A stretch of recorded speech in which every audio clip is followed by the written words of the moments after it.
Director Shankar గారు cinema 5 గంటలు తీశారు. అయినప్పటికీ ఎడిటింగ్ అనేది సరిగా జరగలేదని అసంతృప్తి వ్యక్తం చేశారు. దీనికి సంబంధించి మాట్లాడడానికి మనతో పాటు స్టూడియోలో ఉన్నారు జర్నలిస్ట్ కిరణ్ గారు. సార్తో అడిగి మరిన్ని విషయాలు తెలుసుకుందాం. నమస్తే. నమస్తే అమ్మా.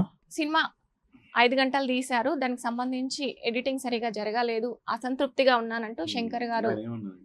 సినిమా నిడివి 5 గంటలు ఉంది, దాన్ని సరిగ్గా ఎడిట్ చేయకపోవడం వల్ల అవుట్పుట్ నాకు సంతృప్తిగా అనిపించలేదు అనేది అన్నాడు ఆయన. అంటే నేను ఇంకొక వీడియోలో చెప్పినట్టుగా వెన్నుపోటు, ముందుపోటు, వెన్నుపోటు, నువ్వే నీ సినిమాకి సంబంధించి నెగిటివ్ కామెంట్స్ చేశావు. అంటే నువ్వే ఈ సినిమాని సగం మళ్ళీ నువ్వే ఒక వెన్నుపోటు పొడిచావు. నువ్వు సినిమా నీ స్థాయిలో నువ్వు సినిమా తీయలేదు అనేది అందరూ అంటుంటే అవును ఇది నిజమే నువ్వు ఒప్పుకున్నావు. ఇంతకంటే దౌర్భాగ్యం ఏమైనా ఉంటుందా? నీకు 5 గంటల పాటు సినిమా ఎవరు తీస్తారమ్మా? 5 గంటల పాటు సినిమా తీశాడంటే అది 2 పార్ట్లుగా రిలీజ్ చేసుకోవటం కోసమైనా ఉండాలా, లేదా ఒక పార్ట్ సినిమా తీస్తున్నావు, నువ్వు ఒక సినిమా తీస్తున్నావు అంటే అంత నిడివి ఏదో 3.5 గంటలు నిడివి ఉంటే ఒక అరగంట 30 గంట కట్ చేశారంటే అర్థం ఉంటుంది. కానీ 5 గంటల పాటు నువ్వు సినిమా తీసేసి దాన్ని 2.5 గంటలు 3 గంటలు నువ్వు కట్ చేసుకోవాలంటే ఎంత శ్రమ అది. కొంచెమన్నా క్యాలిక్యులేషన్ ఏమన్నా ఉందా? ఇవాళ రోజుల్లో దర్శకులు ఎట్లున్నారు? సంక్రాంతికి వస్తున్నామనే cinema on the spot editing జరిగిందని చెప్తున్నాడు అతను, అనిల్ రావిపూడి. ఎంత ఖర్చు తగ్గించారు ఈ సినిమా అంటే. నాకు సంక్రాంతికి వస్తున్న సబ్జెక్ట్ టు కరెక్షన్ అదో లేకపోతే డాకు మహారాజు సంథింగ్ సబ్జెక్ట్ టు కరెక్షన్.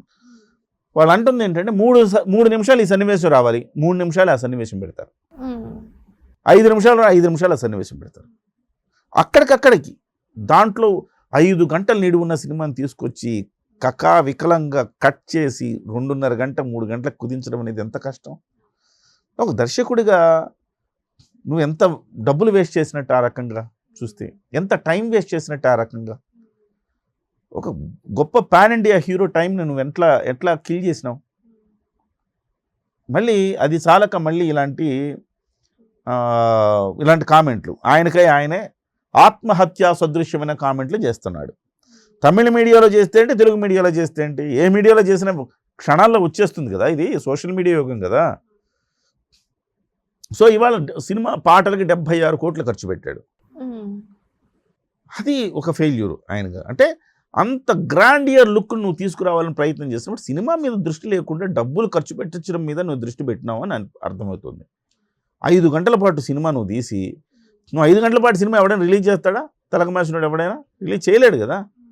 3 గంటల సినిమా కూడా చూడడానికి జనానికి బోర్ అయింది. ఇవాళ జనాన్ని ఇట్లా కుర్చీలో కూర్చోబెట్టడం అనేది చాలా కష్టమైన ప్రక్రియ.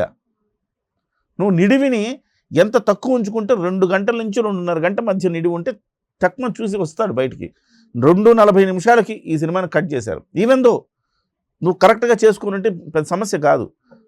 5 గంటల పాటు నువ్వు షూట్ చేయడం, దాన్ని 2.5 గంటల పాటు కట్ చేయమంటావు అంటే ఎంత టైం వేస్ట్ చేసినట్టు.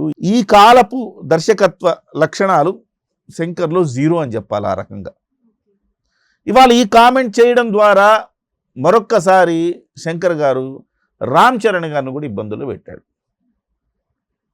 ఈ సినిమా బాగుందిరా, మంచి సినిమా అని చెప్పుకుంటా ఉంటే నువ్వు చెప్పాల్సిన మాట ఏంటి? ఎస్, ఈ సినిమా బాగుంది, చాలా మంచి సినిమా, మేము చాలా కష్టపడ్డ. రామ్ చరణ్ గారమ్మ ఎంత హంబుల్గా రామ్ చరణ్ గారు స్పందించారు.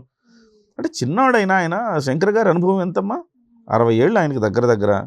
కానీ రామ్ చరణ్ గారు ఈ అంశంలో ఎంత చక్కగా స్పందించారంటే మనకు ఆయన స్పందన చూసి ఒక్కసారి మీకు చూపిస్తాను. Dear fans and audience and media, this Sankranti my heart is filled with gratitude for making all the hard work we put into Game Changer, truly worth it. My heartfelt appreciation goes to the entire cast, crew and everyone behind the scenes who contributed to the film's success.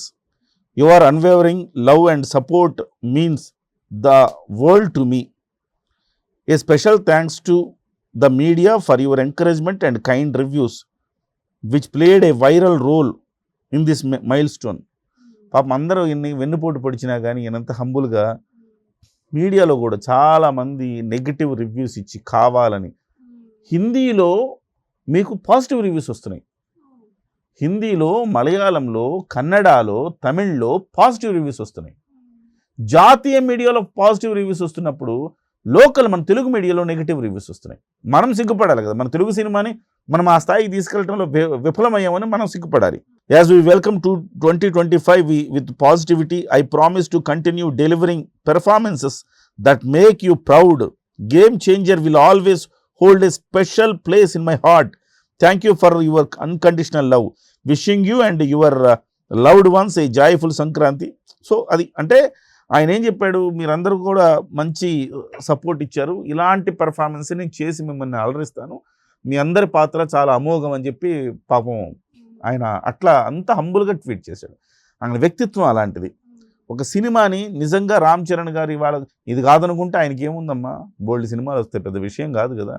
ఆయన ఏమన్నా కొత్తగా upcoming హీరోనా? ఆయన proven అనమాట, ఒక megastar కొడుకు. ఆయనకి సినిమాలు కావాలంటే ఏంటి, సొంతంగా ఆయనే సినిమా తీసుకోగలుగుతాడు, పెద్ద విషయం కాదు.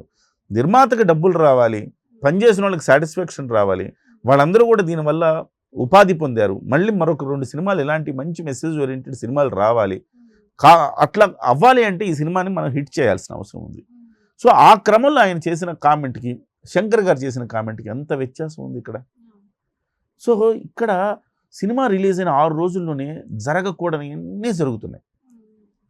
అనేక విధాలుగా ఇబ్బందుల పాలు చేస్తాడు దిల్ రాజు. ఒకలాగా దిల్ రాజుకేమో ఆ పక్కన సంక్రాంతికి వస్తున్నాం సినిమాకి చేసుకునేంత ప్రమోషన్ దీనికి చేయడానికి దిల్ రాజు అంత ఉత్సాహం చూపినట్టుగా నాకు కనపడలా. అసలు శంకర్ గారిని మనం ఏమనాలంటే, ఆ శంకర్ గారు తమన్ని ఎంచుకున్న తర్వాత ఆ సాంగ్స్ ఎంచుకుంటమే శంకర్ గారు చేసిన తప్పు. కనీసం సాంగ్స్ సెలక్షన్ కూడా శంకర్ గారికి రాదేమో అని నాకు అనిపిస్తుంది. దాని బదులు రెహమాన్ని తీసుకున్న మంచిగా ఉండేది కదా. చాలామంది బాధపడుతున్నారు, ఈ తమనేమో వీళ్ళకి ఇలా కొట్టాడు, పక్కన డాకు మహారాజుకి అఖండలకి బాగా కొడతాడు, మనకేమో కావాలని ఇలా చేశాడు అంటారు. తమన బాధ్యత ఒక్కటే కాదు కదా, డైరెక్టర్ బాధ్యత కూడా. డైరెక్టర్ ట్యూన్స్ ఓకే చేస్తాడు, చేయాలి కదా. సో ఈ రకంగా చూస్తేమ్మా ఈ శంకర్ గారు కూడా ఒక అనాలోచితమైన కామెంటు, బుర్రలేని కామెంటు శంకర్ గారు చేశారని నేను అనుకుంటున్నాను. ఇది ముమ్మాటికి తప్పు. నిజంగా నువ్వు ఈ కాలపు డైరెక్టర్లతో నువ్వు సరిదూగాలంటే నువ్వు సినిమా 5 గంటల పాటు తీయకూడదు, తీస్తున్నావంటే అది 2 పార్ట్లుగా చేసుకోవాలన్న ఒక స్పృహన ఉండాలా. లేదు నిజంగా 2 పార్ట్లు కాదంటే ఒక పార్ట్లో ఎట్లా నువ్వు దాన్ని ఎంత తక్కువ నిడితో తీసుకుంటే అంత మంచిదన్న ఒక స్పృహ నీకు ఉండాలా. అవేమీ లేవంటే నువ్వు అవుట్డేటెడ్ డైరెక్టర్ అని అనుకోవాలి కదా మేము కూడా. అది కాబట్టి శంకర్ గారు కూడా దీంట్లో ఈ విషయంలో తప్పు చేశారని నేను అనుకుంటున్నాను.